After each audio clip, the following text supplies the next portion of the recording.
Abonnez-vous gratuitement sur votre chaîne YouTube congodialogue.com. Abonnez-vous gratuitement sur votre chaîne YouTube congodialogue.com. congodialogue.com. www Congo Masolo Congo Solo là.com. Kitoko Bobby Ronaldinho le King is back. Bolandaka mingi Congo Dialogue Francine Ngembe mission www.congo dialogue.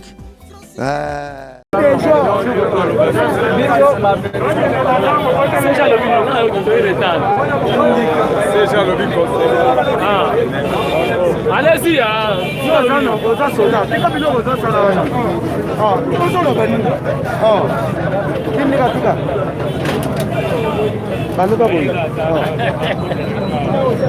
bon, comme ça, vous répondre à l'histoire, c'est déjà le bien.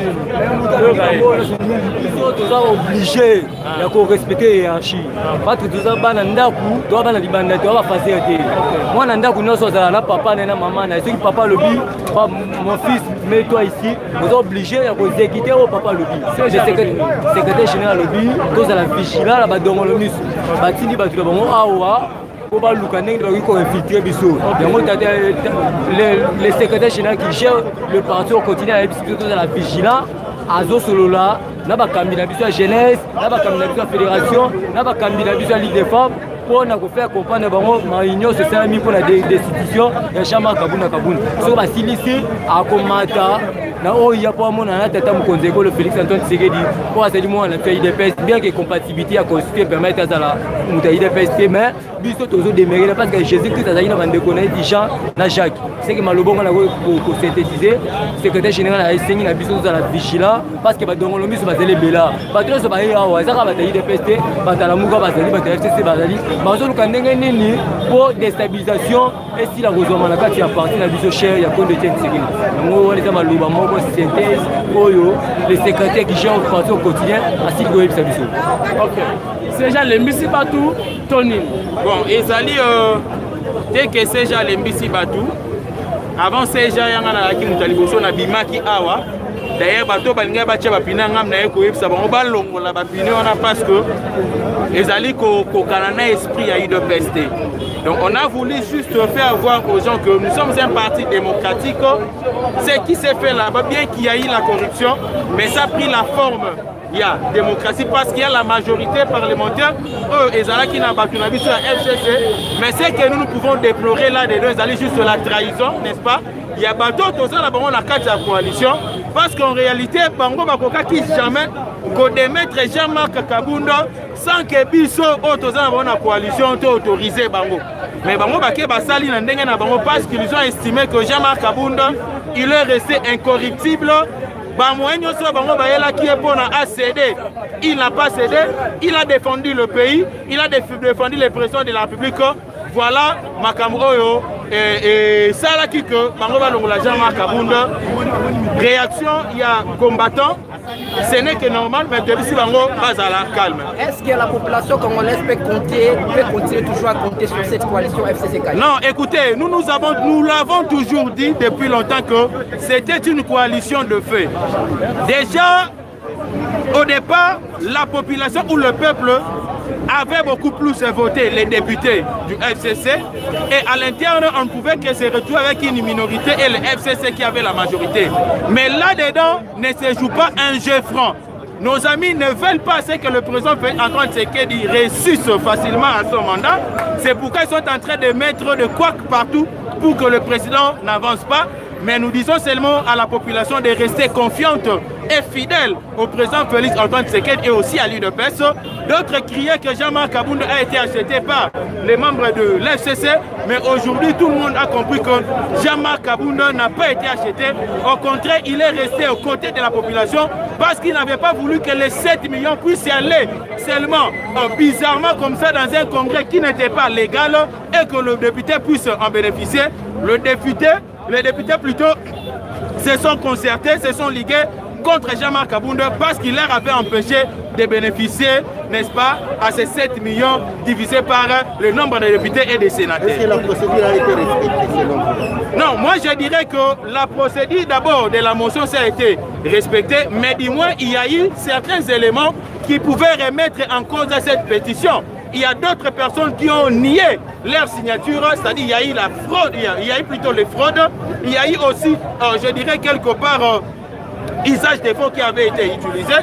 Partant déjà de ces éléments-là, je dirais que la forme même de cette pétition a été biaisée, mais tellement que nos amis avaient toujours une mauvaise pensée, ils sont arrivés jusqu'à concrétiser ce qu'ils pensaient. Mais nous nous disons ceci, Kabounda n'est plus président de l'Assemblée nationale, vice-président de l'Assemblée nationale, mais Kabounda demain, président a eu des l'UDPS, demain combattant, et Kabounda dans l'UDPS a fait mal plus que Kabounda à la présidence, je dirais, de l'Assemblée nationale.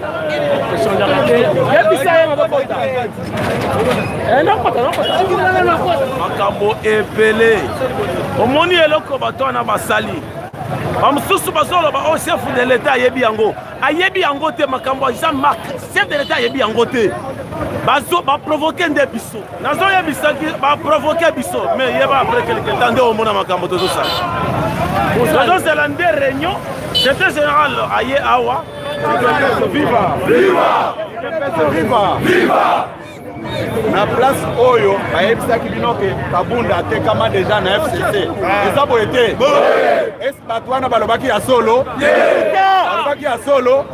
la vérité eteti toyokani malamu awa bozala kimia batindeli biso bainfiltre na bango po baya kosala mobulu place oyo toyokani malamu nalakaki bino ke ngai nakozala na bino awa seko na seko nayebisaki bino bongo te mikolo nyonso bazosinye baordonnance te esi boyoki komona nga kuna boyokaka teke nakendeke kuna na oya esi nasi nasenga ke botia komona nga bato bainfiltre nyonso oyo batindi lelo bozala vigilant toyokani malamu basali biso kuna butu na tongo batindeli biso bato yango naza kosenga bino na kimia bapolisier ngai nde nabengisi bango mpo nazwaki information ke basi batindi bainfiltre na bango soki omoni policier aza monguna na yo te toyokani malamu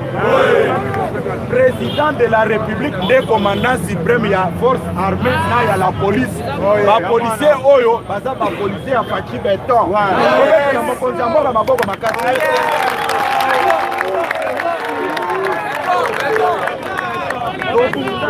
toyokana malamu tobundaki pendant 37 ans ezalaki kote ya kosala bakompromis te ya kotrahir intérêt ya population yango Kabunda boyaki nde bomoni makambo nyonso basali wana toyokani malamu après réunion naza kokende kosala rapport po bato balobaka o soki osololi na mokonzi fo oloba nalobaka yango puisque je suis son collaborateur na droit ya koyeba nini eza koleka soki omoni mokonzi aza kobomba makambo eza kolobama aza mokonzi ya solo te bino soki tosololi na tongo na pokwa naza koyebisa bino toyokani oyo aza koyebisa bino ke o makambo eselemi wana mokonzi ayebi yango eza lukuta lobi na tongo mokonzi ayambaki ngai na ba 10 heures après kosilisa na nga nde ayambi Janine Mabunda toyokani malamu bakosa bino epa motu teke mokonzi azalaki d'accord na makambo wana eza lukuta po ayebisi nga peke na convoqué réunion après réunion nakende kosala ye rapport toyokani après rapport wana nazwa kokutana na bino mpona kosala bino restitution toyokani bozala kimia bozala vigilant na bainfiltre nyonso polisi bazali awa soki moto aye na mobulu botie maboko bopesi na maboko ya polisi toyokani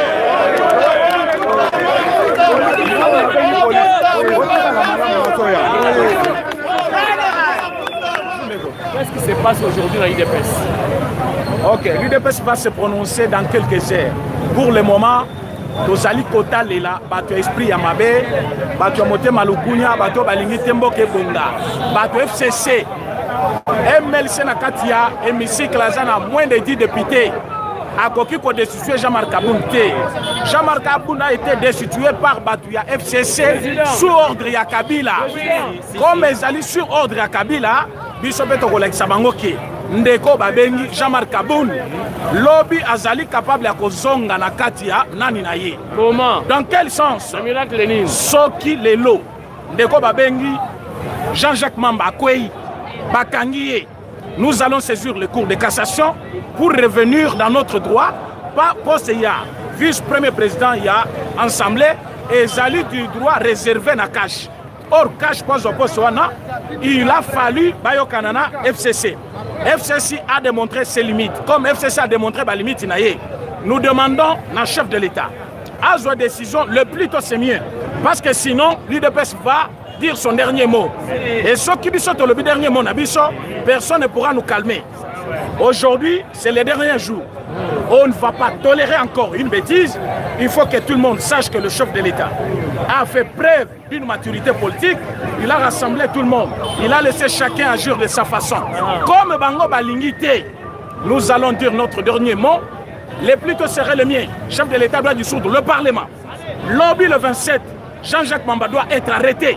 S'il n'est pas arrêté, il y a eu faux usage de faux dans la pétition. Cette pétition ne pouvait pas passer au niveau des cours de cassation. Ça ne pouvait pas passer dans l'Assemblée nationale. Comment on a destitué notre président? Ce qui montre qu'il y a un complot délibéré par FCC pour nuire à la gestion de notre pays. Bon, conclusion, réflexion, il faut que je suis responsable.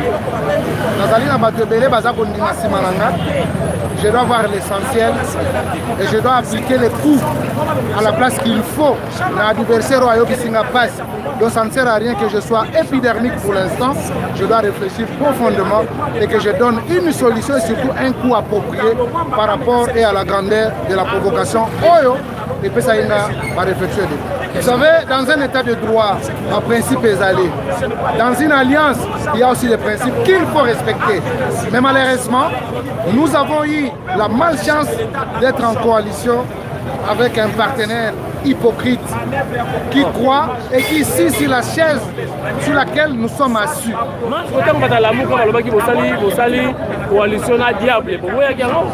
Évitez de me citer un regroupement sous-traitance.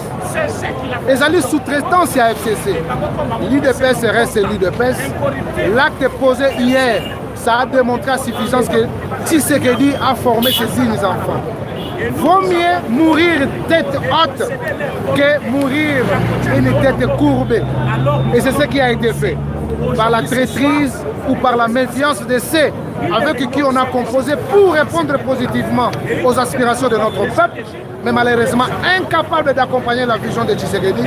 Aujourd'hui, nous sommes sur la place où les enfants de l'UDPS doivent se regarder en face et de donner des solutions appropriées, surtout idoines.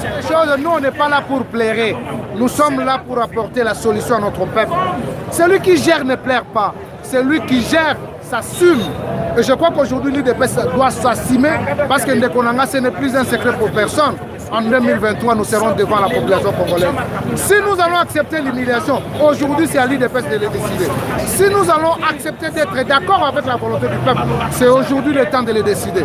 Donc, pas d'hypocrisie, nous devons nous dire de vérité. Est-ce que vous voyez que Kabila a décidé de Kabila, c'est lui le maître du FCC. Je crois que si on prend l'histoire de Kabila, c'est une personne non grata pour la population congolaise. Et c'est pourquoi je t'ai dit tantôt, à l'entrée du chèque, aujourd'hui on doit tirer toutes les conséquences possibles. S'il y aura une solution, que ce soit une solution adaptée par rapport à la grandeur de leur provocation. Ils ont provoqué l'UDPS, qu'on ne se vale pas la face, et les enfants de l'UDPS doivent réfléchir correctement pour donner une solution appropriée par rapport à la grandeur de leur provocation. Bon, pourquoi Amélie vint au champagne. Mais je dois interpeller. Ce n'est pas Jean-Marc Kabound qui a été visé. C'est l'UDPS à travers l'Héros national. Est-ce que nous pouvons être fiers que le FCC, composé du PPRD et consorts, la Mouka et consorts, se mettent et se liguent contre le patrimoine, surtout l'envoyé de celui qui a été envoyé par l'UDPS. Je crois que je vais être cohérent.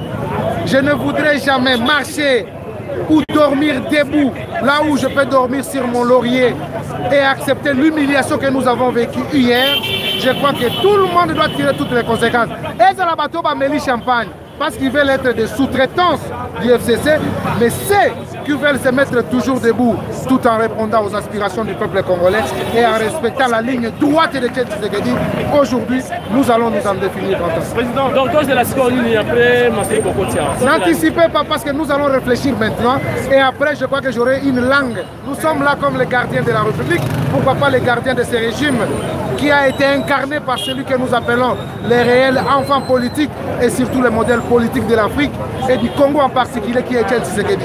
La vision aujourd'hui portée par celui que nous appelons l'alternative crédible de l'alternance, qui est le président de leur président, je cite Etienne Tshisekedi et Félix Tshisekedi, qui portent aujourd'hui la vision d'Etienne Tshisekedi.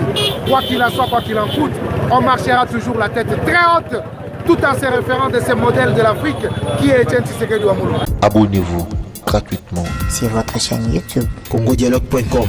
Abonnez-vous gratuitement sur votre chaîne YouTube. congodialogue.com.